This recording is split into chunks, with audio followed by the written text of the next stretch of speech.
శివ్యంలో bus ప్రమాదంలో మరణించిన బాధితులకు వికారాబాద్ జిల్లా కేంద్రంలో శ్రద్ధాంజలి ర్యాలీ నిర్వహించారు. ఆలంపల్లి నుంచి ఎన్టీఆర్ చౌరస్తా వరకు నిర్వహించిన ఈ ర్యాలీలో వివిధ కాలేజ్ విద్యార్థులు, వైద్యులు, రాజకీయ నేతలు, స్థానికులు పాల్గొన్నారు. బాధితుల కుటుంబాల పట్ల సానుభూతి వ్యక్తం చేసిన ప్రజలు ఇలాంటి ఘటనలు మళ్లీ జరగకుండా రోడ్డు భద్రతపై అధికారులు తక్షణ చర్యలు తీసుకోవాలని డిమాండ్ చేశారు. ఈ సందర్భంగా రాజకీయ నాయకులు మాట్లాడుతూ ప్రజల ప్రాణాల భద్రతపై ప్రభుత్వం మరింత దృష్టి పెట్టాలని, రోడ్ల అభివృద్ధితో పాటు రవాణా నియంత్రణపైన ప్రత్యేక చర్యలు తీసుకోవాలన్నారు.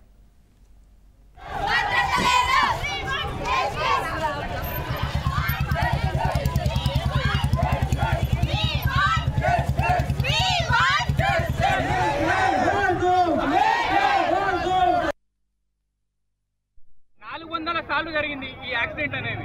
ప్రజానాయకులలో ఏ మాత్రం చిన్న కదలిక కూడా లేదు. వీళ్ళు అనుకుంటారు మనం ఎలక్షన్స్ అప్పుడు వికారాబాద్ లో ఉండి ఎలక్షన్స్ లో ఓటు ఎప్పించుకొని బంజారాహిల్స్ లో పోతాం, వికారాబాద్ రోడ్లు అవసరం లేదు అని, మళ్ళీ గెలుస్తామా గెలవమని తెలియదు, 5 ఏళ్లలో దోచిన వరకు దోచుకొని వెళ్ళిపోవచ్చు వికారాబాద్ నుంచి అనుకుంటున్నారు. కానీ ప్రజలలో ఒక అవేర్నెస్ వచ్చింది, ఇది ఇంతటితో ఆగదు, రోడ్లు ఇప్పటికైనా స్టార్ట్ చేయాలి. ఒక్కొక్కరు చనిపోవడం, దాదాపుగా 400 మంది చనిపోయినా మీ లోపల స్పందన లేదు. 24 మంది చనిపోయినా కనీసం చనిపోయిన వాళ్ళకి ఒక అంబులెన్స్ ప్రొవైడ్ చేసేలేని సిచ్యువేషన్ లో ఉంది. ఏ గవర్నమెంట్ అయినా, గవర్నమెంట్ మారుతుంది, ప్రజల పరిస్థితులు మారతలేవు.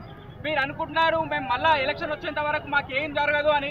ఇట్లాంటి పొజిషనే కంటిన్యూ అయితే ముఖ్యమంత్రి గారు గుర్తుపెట్టుకోవాలా, మేము వికారాబాద్ రోడ్ లో కాదు మీ ఇంటి రోడ్ని ముట్టడిస్తాం, మీ ఇంటిని ముట్టడించి మా రోడ్లను మేము సాధించుకుంటాం. మేము వెనుకకు తగ్గేది లేదు. మీరు ఇప్పుడైనా ఇమ్మీడియట్ గా రోడ్లు స్టార్ట్ చేయాలని మేము కోరుకుంటున్నాం.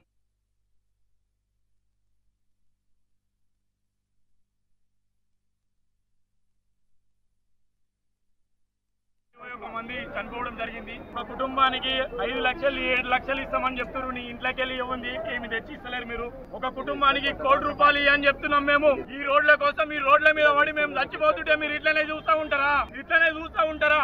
మా అన్ననే హెడ్ కానిస్టేబుల్ ఉండే రోడ్ యాక్సిడెంట్ లో చనిపోయిండు. అదే దళిత రోడ్ల పడి చనిపోయిండు. మా అన్న చనిపోయిన వెంటనే మా అమ్మగారు చనిపోయారు. మా అమ్మ చనిపోయిన వెంటనే 1 year కి మా తండ్రి గారు చనిపోయారు. ఈ రోజు ఈ రోడ్డు మీద పడ్డ నేను ఒక్కనే నా కుటుంబంలో. నా బాధ మీకు తెలుస్తుందా? నా బాధ మీ ఇంట్లో జరిగి ఉంటే, మీ ఇంట్లో కూడా ఇదే పరిస్థితి జరిగి ఉంటే మీకు తెలుస్తుంది. ఇవాళ మీరు ఎన్ని 100 కోట్లు సంపాదించినా రక్తాలు తాగుతున్నారని గుర్తుపెట్టుకోవాలి. రోడ్డు మీద పడి చచ్చిపోతున్నటువంటి ప్రజల రక్తాలు మీరు 100 కోట్లు సంపాదించుకొని రేపొద్దున మీరు టేబుల్ భోజనం వేసుకొని తింటున్నారని గుర్తుపెట్టుకొని మనం చేస్తున్నాను. దయచేసి రోడ్లు వేయండి. మీకు సిగ్గుజనం ఉంటే రోడ్లు వేయండి. 21 మంది చనిపోవడం జరిగింది. ఈరోజు వికారాబాద్ పట్టణంలో అనేక మంది విద్యార్థులు ఈ రోడ్డు గురించి రోడ్డెక్కారు. చాలా సందర్భాల్లో అనేక రకాల యాక్సిడెంట్లు జరిగినాయి. హైదరాబాద్ నుంచి బయటికి వెళ్లేటువంటి అనేక రహదారులు, చాలా రహదారులు ఉన్నాయి. అన్ని రహదారులు కూడా డెవలప్ అయినాయి. కేవలం వికారాబాద్ కు సంబంధించినటువంటి రోడ్డు మాత్రమే ఈరోజు డెవలప్ కాకుండా ఉన్నది. మరియు దీన్ని నేషనల్ హైవే కిందికి ప్రకటించారు. ప్రకటించిన తర్వాత సెంట్రల్ గవర్నమెంట్ అనేక సందర్భాలుగా డబ్బులు రిలీజ్ చేసినప్పటికీ కూడా భూసేకరణ జరగలేదు, కాబట్టి రోడ్డు విస్తరణ జరగలేదనేటువంటి మాట వాస్తవము. దీన్ని గమనించినటువంటి అనేక ప్రభుత్వాలు, గతంలో టీఆర్ఎస్ ప్రభుత్వం కావచ్చు, ఈరోజు కాంగ్రెస్ ప్రభుత్వం కూడా వచ్చి దాదాపు 2 సంవత్సరాలు పూర్తయినా కూడా ఎలాంటి చర్యలు తీసుకోకుండా, ఈ చెట్లు ఇప్పటివి కావు, నిజాం కాలం నాటివి. ఈ చెట్ల యొక్క వయసు కూడా పూర్తయింది. గతంలో నాలపురం చెందినటువంటి సర్పంచ్ నరసింహ గారి మీద ఒక చెట్టు కూలి ఒక కారు మీద పడిన తర్వాత ఆయన మరణం చెందినటువంటి విషయం మనమందరం కూడా ఇదే చేవెళ్ల ప్రాంతంలో జరిగింది. ఎందుకు జరిగింది? చెట్ల యొక్క వయసు పూర్తి అయిన కారణంగా ఆ చెట్లు కూడా పడిపోయే దశకున్నాయి. నేను ఒకటే విజ్ఞప్తి చేస్తున్న కోర్టులకు కానీ పర్యావరణ ప్రేమికులకు కానీ, మీ అందరు కూడా గమనించాలి, ఈ చెట్ల వయసు కూడా పూర్తి అయింది. ఒకవేళ నిజంగానే కోర్టుకు ఒకవేళ వీటి పట్ల ఉంటే చెట్టుకు 100 చెట్లు నాటించే విధంగా తీర్పునివ్వాలే తప్ప ఈ యొక్క రోడ్డు విస్తరణ పనులను ఆపకూడదు అనేటువంటి విషయాన్ని నేను ఈ పత్రిక ముఖంగా నేను వారికి తెలియజేస్తున్నాను.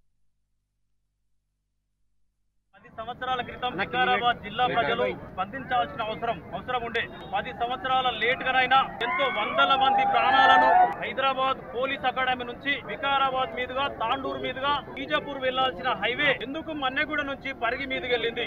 ఇదంతా కూడా వికారాబాద్ జిల్లా ప్రజలు గమనించాల్సిన అవసరం ఉంది. ఇప్పుడు రోడ్డు కోసం భూముల సేకరణ జరిగింది, ల్యాండ్ అక్విజిషన్ జరిగింది. అయినా గానీ ఎందుకు రోడ్డు వేయలేరు? రోడ్డు విస్తరణ కాలేదు. బీజాపూర్ హైవేకు ముంబై హైవేకు లింక్ శాంక్షన్ అయింది. మన్నెగూడ మీదకెళ్లి వికారాబాద్ తాండూరు మీదుగా జైరాబాద్ లో కలవాల్సిన లింక్ హైవే ఇక్కడ రాకుండా ఉండడానికి గల ప్రధాన కారణం 10 సంవత్సరాలుగా ఈ జిల్లా నేలుతున్నటువంటి ఎవరైతే పెద్దలు ఉన్నారో ఆ పెద్దలే కారణం. ఈ వందల మంది ప్రాణాల బలిదానానికి కూడా వాళ్ళే కారణం. నిజంగా వికారాబాద్ జిల్లా ఫార్మేషన్ టైంలో మొయినాబాద్ శంకర్పల్లి చేవెళ్లే మండలాలతో కలుపుకొని మా జిల్లా డిమాండ్ ఉండే. ఈ జిల్లా కానియకుండా కుట్రలు చేసిండ్రు. అంటే ఇక్కడ జిల్లా ప్రజలు అభివృద్ధి చెందినటువంటి మండలాలు ఈ జిల్లాలు ఉంటే జిల్లా అభివృద్ధి చెందుతుంది, ఎడ్యుకేషనల్ హబ్ అవుతుంది, వ్యాపారానికి వెసులుబాటు అవుతుంది, రియల్ ఎస్టేట్ పెరుగుతుంది. ఈ విధంగా జనాలు చైతన్యమవుతారు. ఆ చైతన్యమైతే మా రాజకీయాలు సాగాయి, వాళ్ళ పప్పులు ఉడకాయని గమనించి అభివృద్ధిని అడ్డుకున్నటువంటి